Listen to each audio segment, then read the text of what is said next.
So we've been talking about variance analyses for direct costs and sales volumes and things of that nature. Now we'll talk about it in relationship to indirect costs.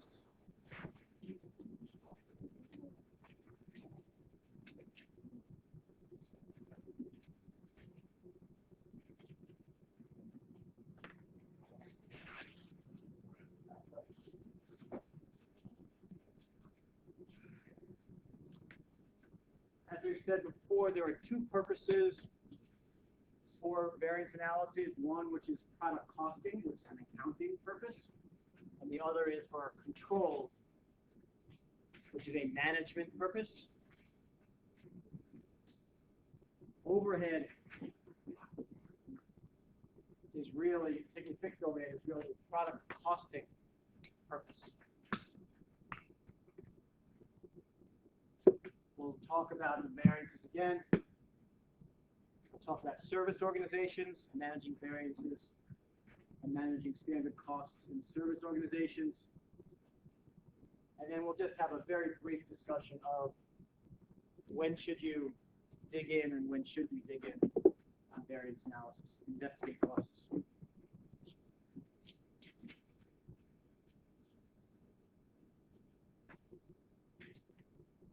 Back to our anchor slide. This is really talking about overhead, whether it's variable overhead or fixed overhead, and decomposing the causes of overhead.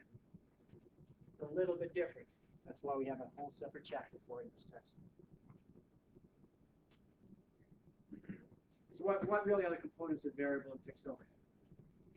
Variable overhead, things like energy costs, indirect materials, indirect labor, equipment repair and maintenance. These will vary based upon the volume of sales and the volume of production. They won't be fixed. The more you use equipment, the more likely it is to need repair. The more you use equipment, the more energy you're going to use. So clearly it's not purely fixed overhead. Fixed overhead are things like salaries of factory floor manager, depreciation, security guards, you need security guards whether or not you're selling a lot or not, taxes, etc. These, no matter what your volume is, within a relevant range, should stay fixed. And the general rule, although clearly not always, and I think clearly not in an example we're about to do, variable overhead should be dwarfed by fixed overhead. Fixed overhead should be a lot higher. Generally speaking, I wouldn't say that's always the case.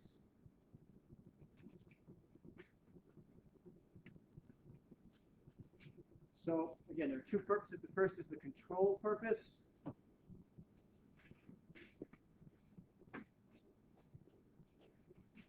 Just as we talked about, you have to be careful when using variance analysis that are direct for control purposes. You have to be extra careful with overhead, because what's your allocation base? Are you really managing the use of the overhead, or are you managing the use of the allocation basis? If you're basing volume based upon direct labor hours, is it really the problem that you have to make direct labor hours? It has nothing to do with overhead.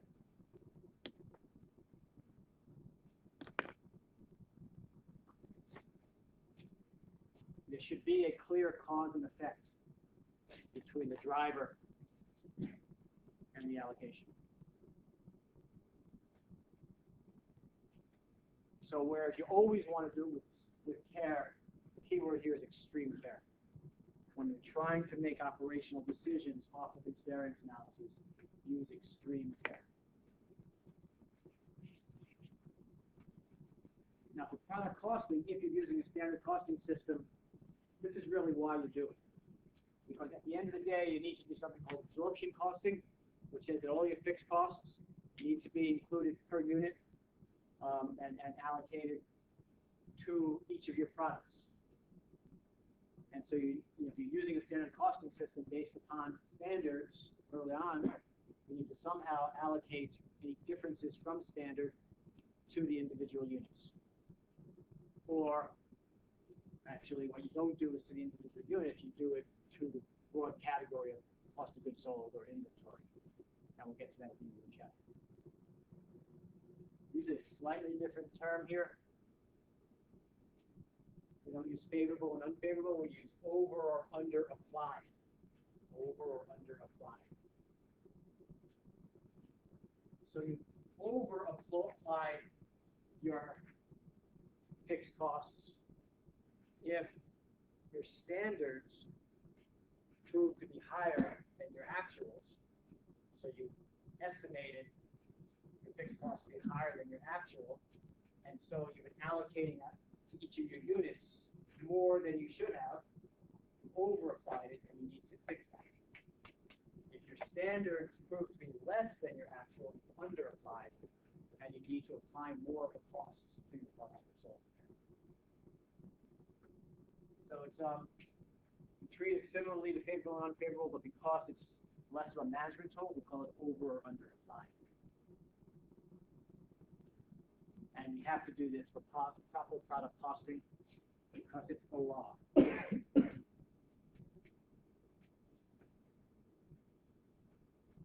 Okay, so let's first talk about variable overhead. This will feel a lot more similar to what we've been doing. Variable overhead. Now it's driven by cost driver, but you're doing the same analysis of spending and efficiency variances that we've been doing. So this is variable overhead variance analysis. So the components are, there's a spending variance, and that's the differential times the actual quantity. Your standard overhead rate versus your actual. I'll talk about these overhead rates in a moment. And then there's the efficiency rating, which is just based upon your quantity use.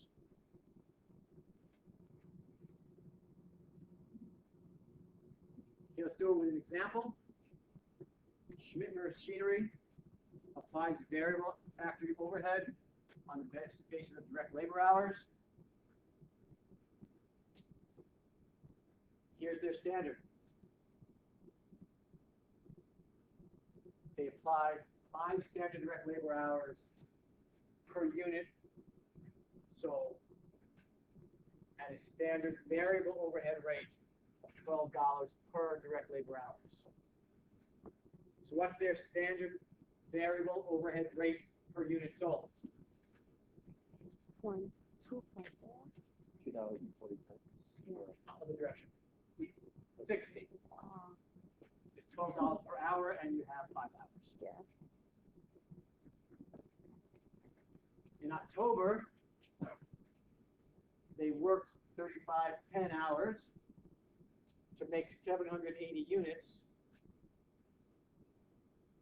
and $40,630 was spent on variable overhead. This is background.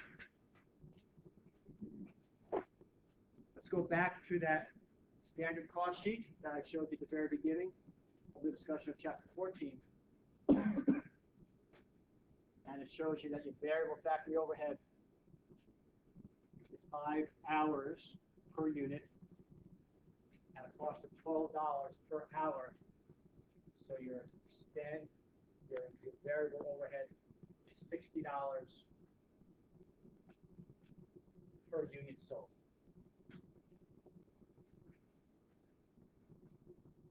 Here's how you do the analysis. In that month, there were 3,510 direct labor hours that was given. You can calculate your actual rate, but they said that $40,230 was spent on direct labor, and you had 3,510. That's your rate, less than the $12 an hour rate, which is equal to the $40,630 that we already knew about. So we just done this kind of decompose. We had this number and this number, and came up with the rate.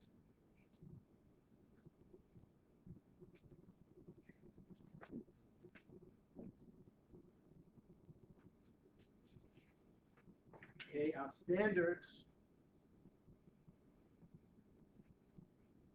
And here's where it gets a little tricky. We use the actual units sold here. We didn't use 1,000. 780. 780. Okay? So our standard hours is based upon the standard of 5 direct labor hours per unit, but we're not using the standard number of units, we're using the actual number of units here, 780. That's the tricky point right here. So now you have the direct labor hours, standard times the standard rate of $12 an hour. Now we had 46,800. Why do we use the actual? Because if we use the standard, then we have not. It doesn't give you a good point of comparison. For the purposes of allocating out the variable overhead, if we would have used the standard here and the actual number of units here, there's just like you have to go multiple steps here, with multiple decompositions to break it out and understand what's going on. So this allows us to understand and compare apples to apples a little better. Because these actual hours are based upon producing 780.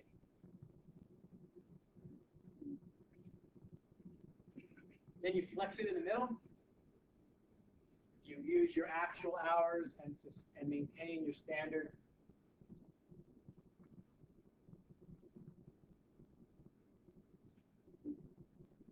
And you see, you can break it down to your spending variance and your efficiency variance. So the tricky thing on doing these is, one, remember that there are a number of hours per unit that matter, and that you're going to be using the actual number of units even for your standard.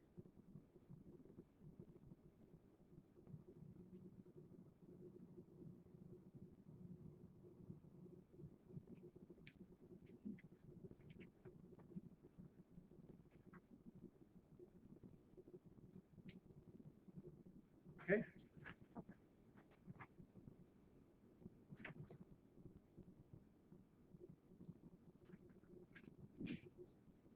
Mathematically, you could use this. Yes, did you have a question? So just conceptually, so the column on the right, the 4680, that tells you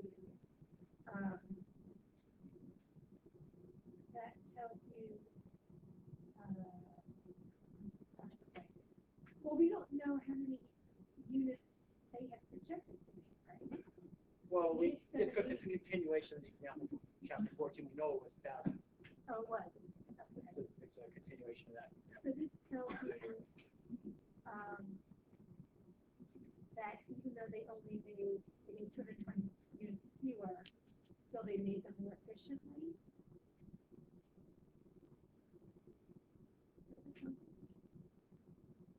Because it's a positive efficiency variance.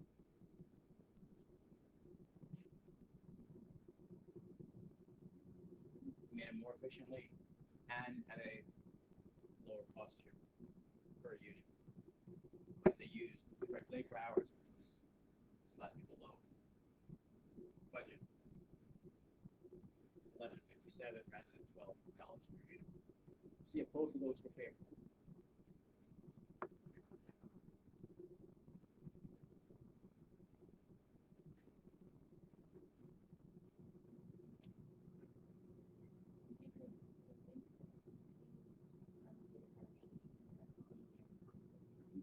Right, we're honing in on it.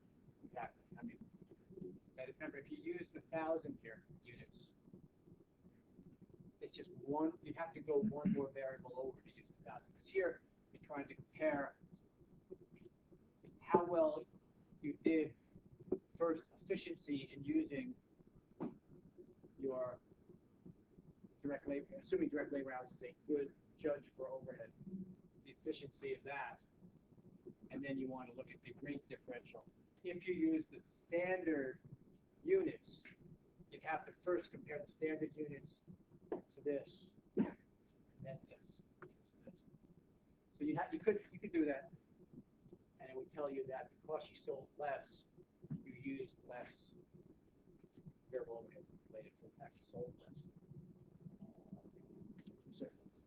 Why if we have a predicate unit instead of the extra the unit, can you use the predicate unit to calculate the rate? Use which unit? I'm sorry. Like just a predicate. Predicted unit. What if we have a predicate unit? Can you use the predicate unit? No, again, we do know the predicted unit, so it's 1,000. Because it's the same example as in chapter 14. Well, we kind of do because we remember it from chapter 14. Yeah. It's the same example. So, but you don't use the predicted units. Use the actual unit sold because you want to isolate a variable. If you use the predicted units, then you have two variables in there. A change in the unit sold and potentially a change in the hours used per unit to sell the complete unit. We want to isolate one variable, which is the hours per unit. That's the efficiency variance we're looking for here. Right, because that's otherwise we have two variables in there and they kind of get lost in each other. Yes. Oh, that's okay. It took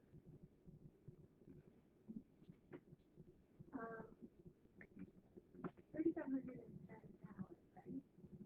780 units, which is 450, 4.5 hours per unit. Whereas we had projected to spend 5 hours. Right. So where's that? Where's that differential? 450 versus 5. That's what you're getting right here. And where is that? But where's like the 415 white versus 5 in the numbers? Like, you see what I'm saying? Let's see what's here.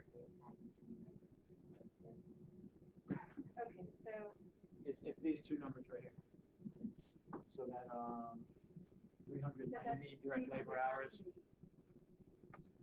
Right. 10% more on efficient. 50 cents a day.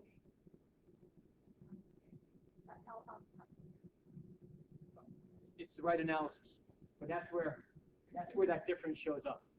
It shows up right here. And that's where that favorable variance comes from.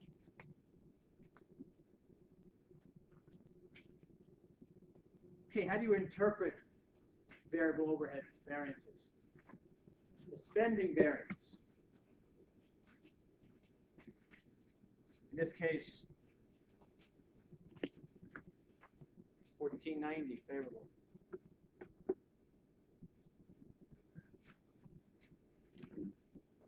That's one that you can actually do something with. You spent more or less than you expected to spend for the overhead items. So, supplies and utilities.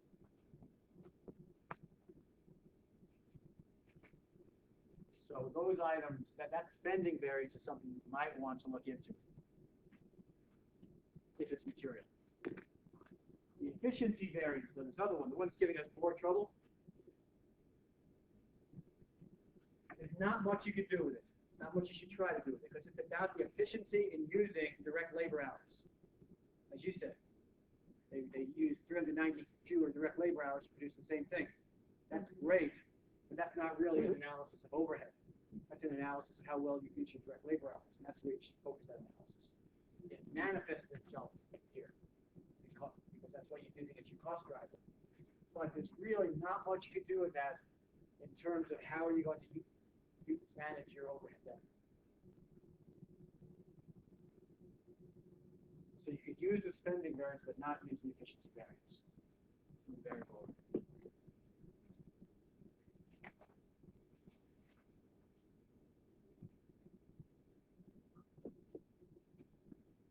A fixed overhead, different animal. Good news is the calculation is easier. Bad news is maybe a little bit more confusing. Easier to do, harder to understand.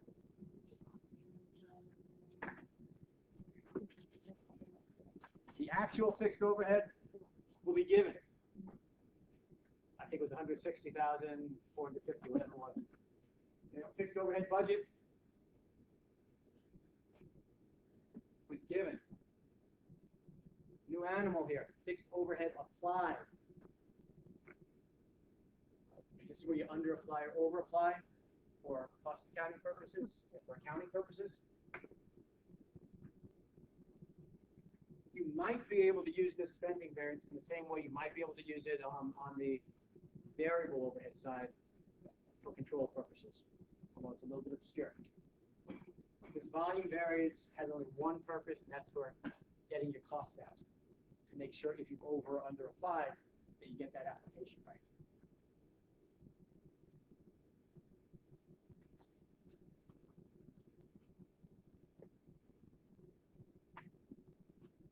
How do we calculate it? Determine the budget, the fixed overhead for the period. Let's say it's 150,000. We determine an activity variable, cost driver, for applying that fixed overhead to outputs. Let's say it's direct labor hours. It'll be different for different companies. You choose a denominator volume level for the selected activity variable. For instance, practical capacity. We talked about practical capacity. Remember that? Anybody remember practical capacity? That's kind of how much you can really expect at full utilization. Full utilization is not necessarily 100% utilization. Because if you think about people, it's you have vacation, you have overtime, you have sick time, etc. So it's not necessarily 100% capacity. For GAAP purposes, you're supposed to use something called normal capacity. Normal capacity, which is your expected level of capacity for a reasonable medium-term time horizon of 3 to 5 years. Still plenty of room for management here. And we'll talk briefly at the end about how the use of this denominator can affect your statements, and it could be used for management purposes to make your year look better or worse. So this is an area of some concern, accounting concern. So you have this denominator, you have your numerator, which is your total budgeted factory overhead. You divide the two, and that's your standard factory overhead application rate. And that's used for product costing. So as you're producing product, you can apply your overhead to the product.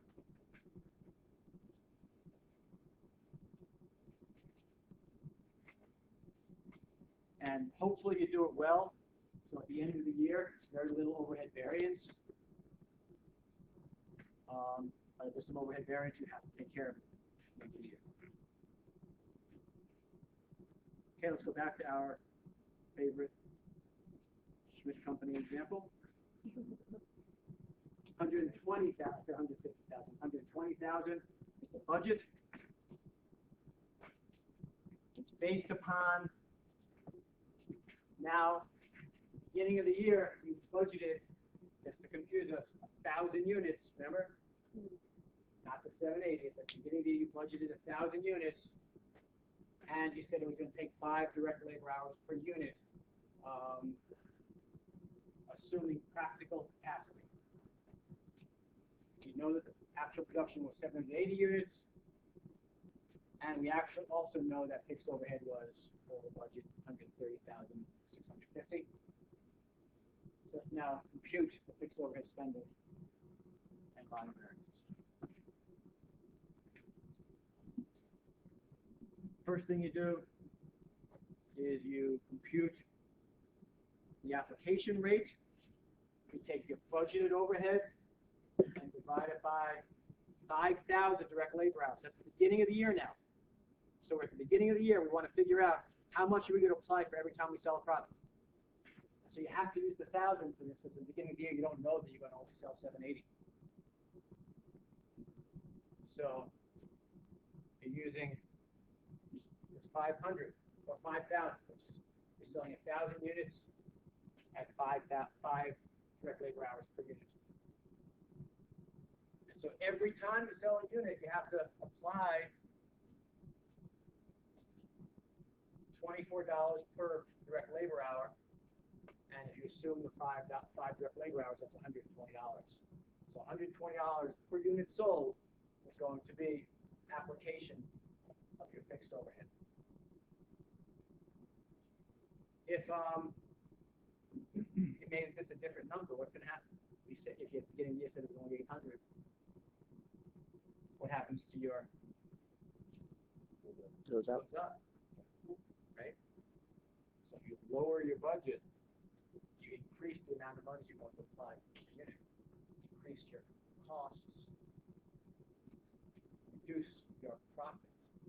And if you lower this number, what happens? It's going to go down. Goes down, and you can actually have more costs.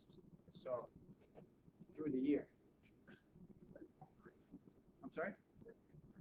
That's your standard fixed factory overhead application rate. So it's your fixed application rate. Fixed overhead application rate. Okay? This is that same chart. This is a given standard. This is that application rate we just calculated, $24 per. So you extend them, you get $120, and I fix that.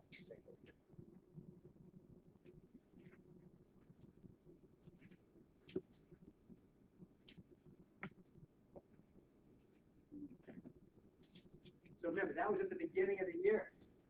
Now the year is happening. You only sold 780 units.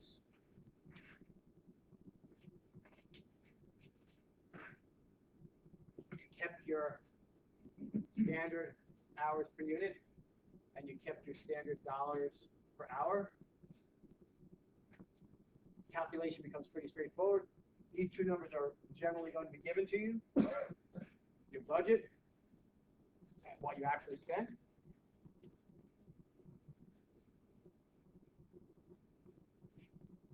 This 10,650 over is something worth looking at. Why, that you can try to manage. Why was it higher? Why was your fixed overhead higher than your expected budget? This differential here is only for purposes of applying your fixed overhead. Think about it. Every time you sold a unit, you're applying a piece of the fixed overhead to that unit. 780 units were sold. But since you're thinking you're going to sell 1,000, you haven't gotten rid of all of that fixed overhead. There's still 26,400 that's underapplied. Has not been allocated out to your profits. So at the end of the year, when all is said and done, you have to get this out into your costs.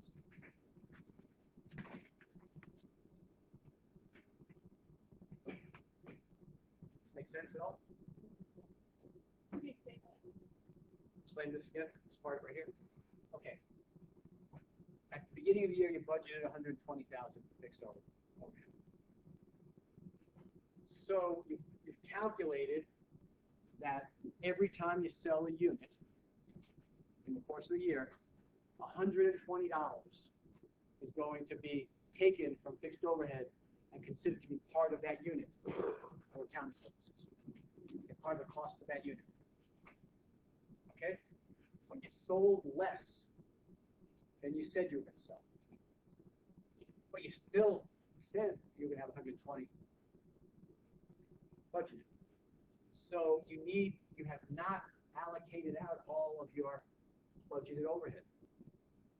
There's 26,400, which represents the 220 units you didn't sell times these standards, that needs to be applied out somehow.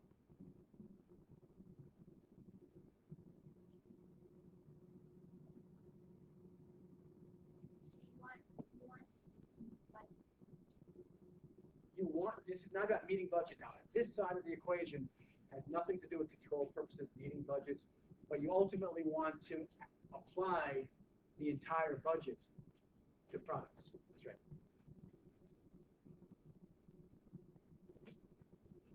Otherwise, you can do a lot of management here.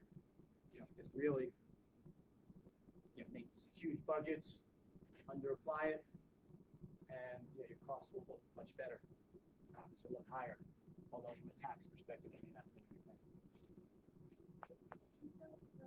Basically, because it's a less mixed budget, we have 20% left over of fixed costs. Fixed costs that you've not allocated out, you've not applied to product. That's exactly right. If you visualize your ledgers, it's $26,000 in fixed overhead costs that haven't found their way to those ledgers. So another way of looking at that your only 780 when you say in costs that it would have to have spent with 1,000 actually, the actual cost of each unit you did for is actually higher. The fixed cost of that unit are higher than Yes, exactly. Exactly right. Think of that. Right now we're forgetting about this stuff over here. right. But fixed costs are fixed costs. They don't change with volume. You were guessing how much you were going to apply to each unit at the beginning of the year. You undersold, so therefore you have to apply more. That's all it's going to say. When you start the last chapter, the actual fixed overhead was being applied or actual fixed cost? Last chapter was not about applied. Okay, so the actual fixed cost overhead. This is actuals. Yeah, this is how much. These are the checks you had to write. Okay. So far, we're only talking about this. We've also actually underapplied by this amount. Right? At the end of the year, you realize you spent $10,000 more than you should have. That's also a problem. Oh, so you were thinking about both? Yeah. They're both underapplies, right? You underapplied here as well, because you're only assuming you're going to spend $120,000.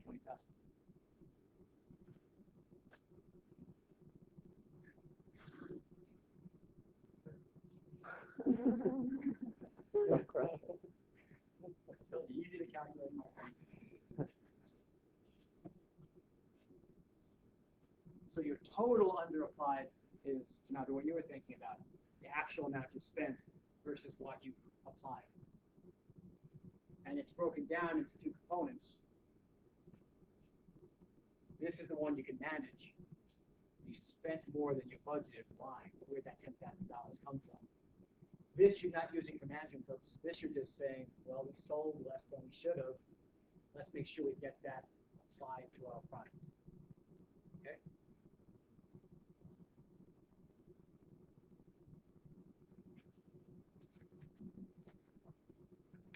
But the other one you can't really control because you can't control the fixed cost. Somebody could probably control it. That you can control, but the other This one is just all about volume differences, right? In this case, it was all you sold less.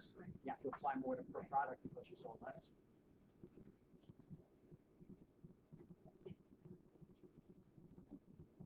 Just another way to do the same thing. Okay, a really super simplified example. Okay, so calculate these three numbers. You know that the applied amount was $122,000. The budgeted amount was $120,000. The actual overhead incurred is $140,000. Calculate your variances.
Okay, what is the total fixed overhead variance?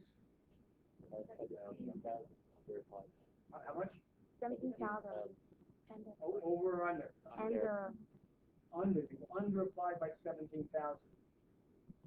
How about the production volume variance? That's over applied by 3,000. Over applied by 3,000. Yeah. How about the budget variance? 20,000.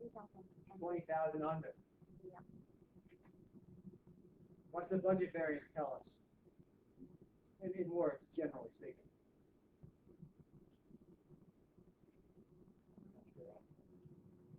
Yeah, somehow they did a good job of managing their overhead or something, because they made their actual overhead. No, not a good job. Excuse me. Right. The other way. So they did a bad job. They were 20,000 over budget. What does the production volume variance tell us?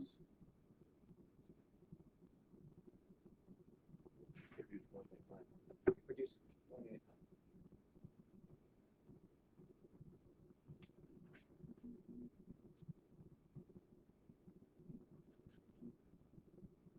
Okay, so as we talked about, what does this all tell us? The budget variance. That results from spending more or less than expected on fixed overhead. And that's worth looking into. The production volume variance just tells us we operate at a different level than our denominator volume tells us we should be operating at. And it doesn't tell us much of anything except we need to go ahead and figure out how to define it for accounting purposes.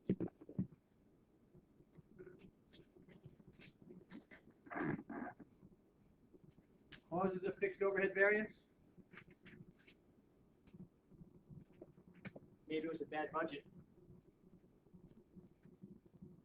Maybe we didn't control our costs as well as we should have. Maybe items were classified, another bad budget, we classified as costs that are fixed rather than variable. So things you could try to manage, but it's not clear exactly what they would be. Production volume variance, that's due to market change. So it's nothing to do with your overhead.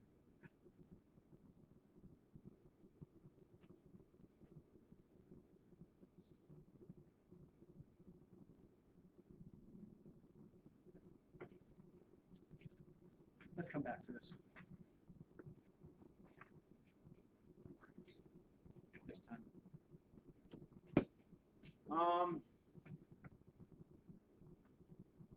So if we took everything we know about Schmidt, we could show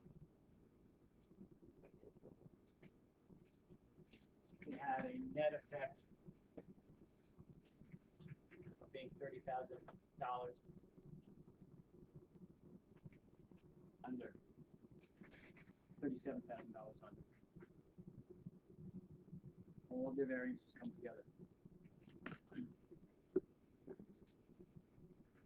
So the U here is extrapolate the aggregate of the overhead and the other,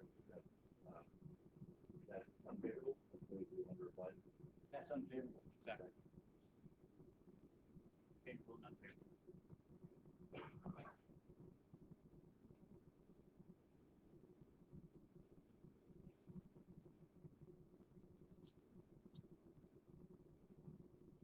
It's the one item. Really, these two items are the underapplied.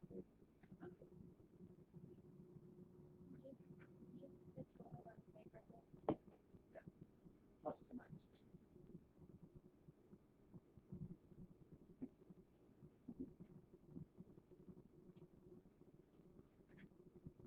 Okay.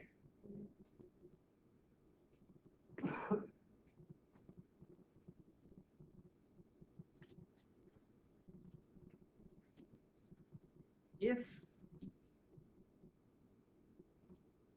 your underapplied or overapplied is relatively immaterial, you close it out solely as cost of goods sold and call it a day.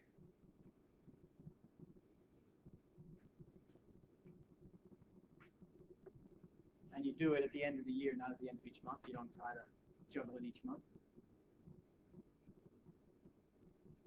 Okay.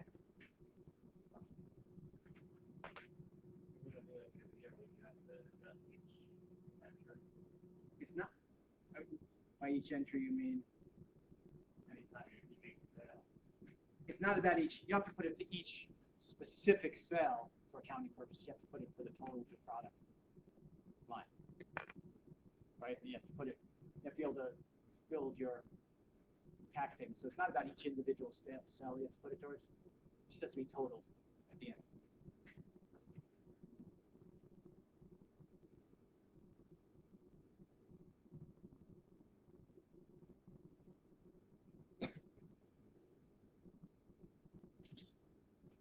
And so, now to me, 37,000 is reasonably material.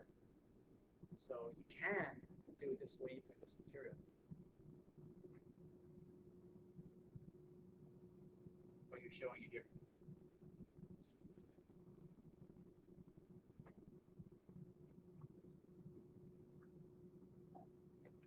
A better way to do it, more exactly way to do it, is allocated between inventory and cost of goods sold.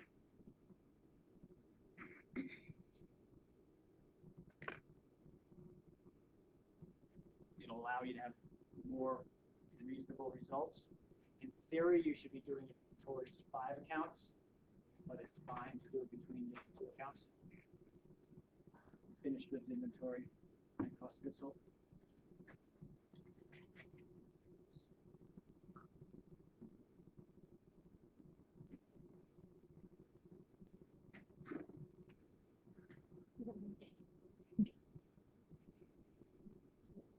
So management can play with this denominator to create results they want.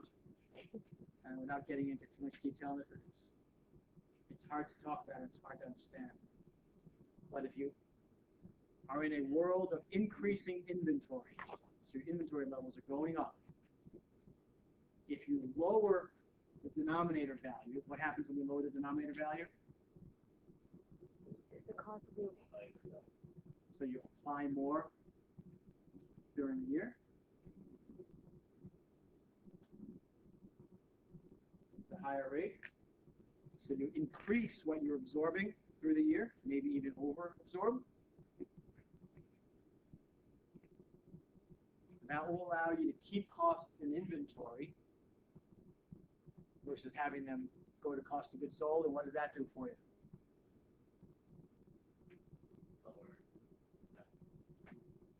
And so you kind of bulk up the balance sheet, and you have a better looking expense because you lower your expenses and bulk up your balance sheet. So management can play with this and create situations that are favorable from an accounting perspective. So managing earnings is not a good thing.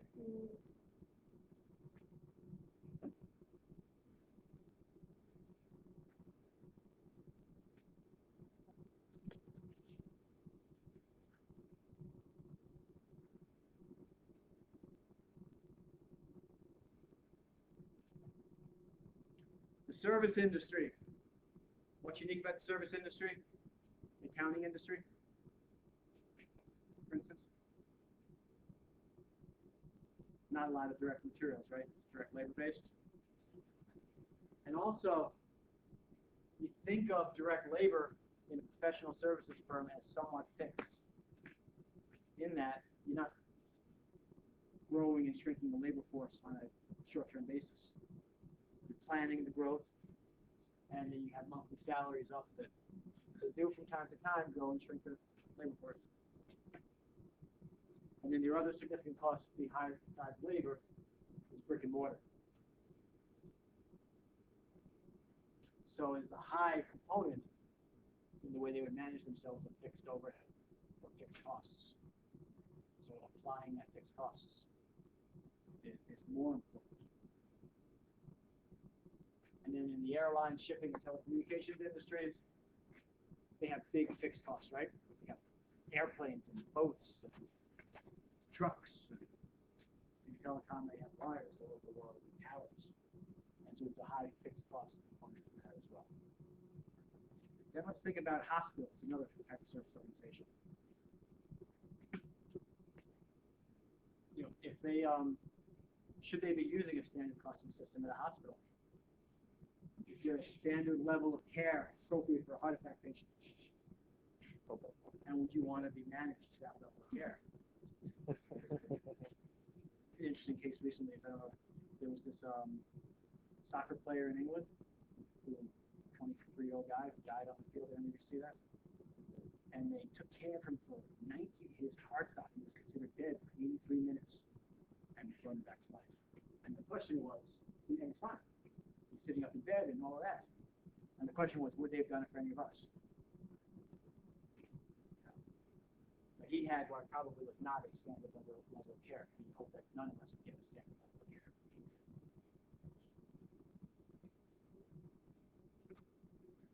Okay, the variance investigation decisions. This is all variance now, not just what we're talking about in chapter. When should you investigate a variance? Well, the first question is it material enough? The size. Is it immaterial? Don't worry about it. Is it recurring? Because if it's recurring, then it's something you need to be thinking about. How do you get rid of that variance? Why do you always have the same variance year after year, period after period? Is there a trend? Do you see something getting worse and worse by period? An example of the trend might be machinery that's getting old and maybe isn't working as well as it used to, causing variances that you see getting worse and worse and worse. And so you need to see that trend and understand, even if it's been within a relevant range and it's been okay for a while, if it starts to go outside of that range continually, that's a red flag you should look for. I'll talk about this on the next slide, but is it a controllable variance? Some variances, they just happen. You don't spend too much time investigating something that gets out of your control. It's caused like some random thing out there. What do you guys think? Should you investigate favorable variances? Yes. Okay, good. Why? Put your head in that. Okay, that's good.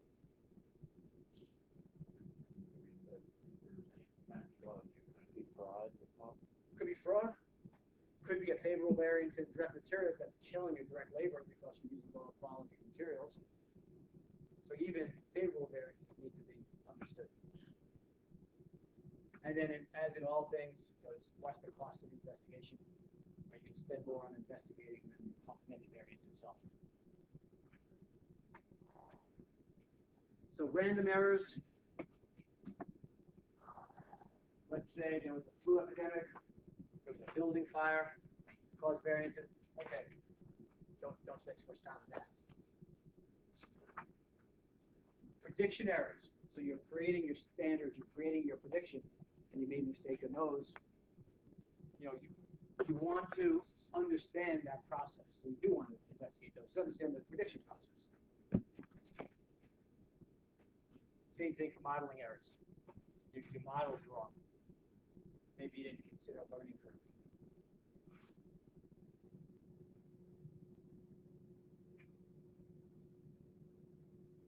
Maybe you accounted for things in the wrong way. Fix that.